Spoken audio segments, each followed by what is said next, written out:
Жалғыз ғана жануар бар. Арыстанның өзін қорқытатын. Ол оның әйелі.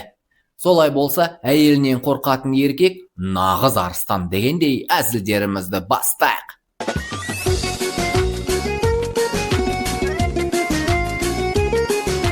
Той туралы. Тойдан кейінгі ең қиын сұрақ: анау кім болды өзі? Тойда ең қауіпті сөз: тағы да бір тост. Тойға бара жатқанда, жай ғана отырып кетем, ән айтпаймын, тост айтпаймын деген бір сағаттан кейін: сонымен, ардақты ағайын! Тойға 5000 теңгелік конверт апарып, 10.000 теңгелік тамақ жеп қайтқан кездер. Міне нағыз инвестиция. Айлықтан кейін адам 1-2 күн бай болып жүреді. Сосын қайтадан философ болып кетеді. Телефоның қайда? Үйде. Сонда неге көтермейсің? Жаным, мен үйде телефонымнан демалып жатам.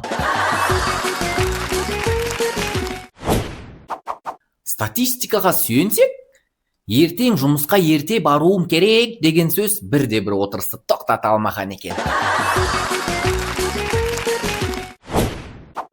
Ер адам жалғыз жүрген сайын, оның болашақ әйелімен біреулер қызықты уақыт өткізіп жүргендер көбейе береді. Бастық, мен бүгін жұмыста болмаймын. Неге? Өйткені мен жұмыста отырғанда өмір зуылдап өтіп бара жатыр. Мен өзімді жақсы адамын деп жүредім. Бірақ ұлым саған 1 миллион теңге берсе, мысықты басып кетер ме едің деп сұрағанда, күмәндана бастадым. Ұйықтап жатсам, түсімде будильник шырылдап жатыр екен. Оянып кетсем, расында шырылдап тұр. Енді қай түсім шын, қай оям жалған білмеймін.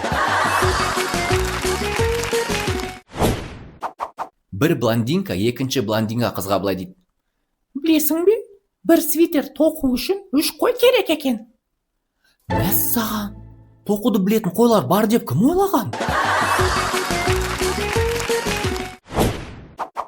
Қымбаттым, ішім өсіп бара жатыр. Жүкті сияқтымын? Иә, білем. Тіпті әкесінің кім екенін де ат білем. Кім? Кәмпит жасайтын фабрика. Әке, жаңа бір жігітті көрдім. 100 рет қатарынан қол тіреп жаттығу жасады. Ал сен солай істей алар ма едің? Әрине балам. Тіпті біреудің 500 рет жаттығу жасағанда тамашалап отыра алам. Білесің бе, менің әйелім сондай жолы болғыш. Бірде изумруд тасты алтын сырға тауып алады, бірде алтын алқа, енді бірде жүзік. Ал менше, бүкіл өмірімде тек төсек астынан бір труси тауыппын. Оның өзі маған үлкен екен.